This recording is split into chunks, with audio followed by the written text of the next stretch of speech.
మీ కుడి చేతి మీద హ్యాండిల్ మీద టాటూ ఉంది. అంటే మిమ్మల్ని ఎవరు హ్యాండిల్ చేయలేరని చెప్పడానికి ఆ టాటూ ఏంటంటే ఎలా ఉంటుంది అసలు? అంటే ఎక్కడ పడితే అక్కడ తాగి చిల్లరగా పడిపోతూ ఉంటాను, నన్ను హ్యాండిల్ చేయండి అన్నట్టుది ఉంటుంది, హ్యాండిల్ మీ అని. హ్యాండిల్ చేయాలని రిక్వెస్ట్ చేసుకోండి. అదంతే సార్. ఇంకోటి కే లోగోలో ఒక దేవుడి బొమ్మ ఉంది. అంటే డివోషనల్ టచ్ ఏమైనా ఉందా అని?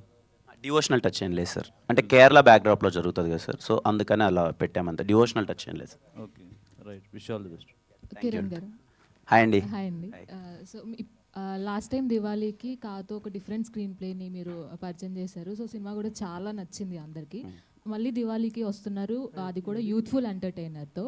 అండ్ మీరేమో చిల్లర్గా అంటున్నారు, తనేమో మెంటల్ గర్ల్ ఫ్రెండ్ అంటున్నారు. అండ్ మీతో పాటు పోటీగా నరేష్ గారి క్యారెక్టర్ కోసం కొంచెం క్యూరియాసిటీ ఉంది. సో ఆయన లైఫ్లో అంటే దగ్గరగా ఉంటుంది క్యారెక్టర్ అన్నారు. చాలా ఫేజెస్ ఉన్నాయి నరేష్ గారి లైఫ్లో. సో ఏ ఫేజ్ని తీసుకున్నారు ఈ సినిమా? సార్ నరేష్ గారి ఎనర్జీ అండి, బయట ఒక పాజిటివిటీ ఎనర్జీ, ఇంత స్పోర్టివ్గా ఉంటారు కదా.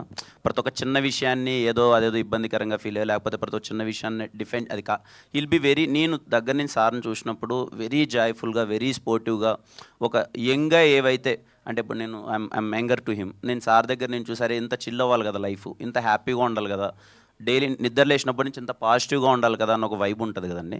అదే ఈ సినిమాలో రిఫ్లెక్ట్ అవుతుంది, అంతే అండి, అంతకు మించి ఏం లేదు. And that will be very funny వే, చాలా హ్యాపీగా మీరు ఎంజాయ్ చేస్తారు. అండ్ మీ కాలేజ్ డేస్ని ఏమైనా గుర్తు తెచ్చుకున్నారా అంటే ఈ సినిమా మొత్తం చేసినప్పుడు? లేదండి, కంప్లీట్లీ కాలేజ్ డేస్ని గుర్తు తెచ్చుకున్నాను. I'm thankful to that Amal Jyothi engineering college. ఆ కాలేజ్లో వైబ్ అయిన విధానం కానీ, ఒక 20 days అక్కడ ఉన్నప్పుడు మళ్ళీ కాలేజ్ డేస్కి వెళ్ళిపోయాం.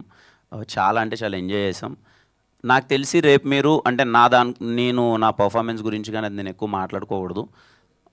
ఐఎమ్ షూర్ రేపు మీరు ఖచ్చితంగా కొంచెం ఎంజాయ్ చేస్తారు అని అనుకుంటున్నాను.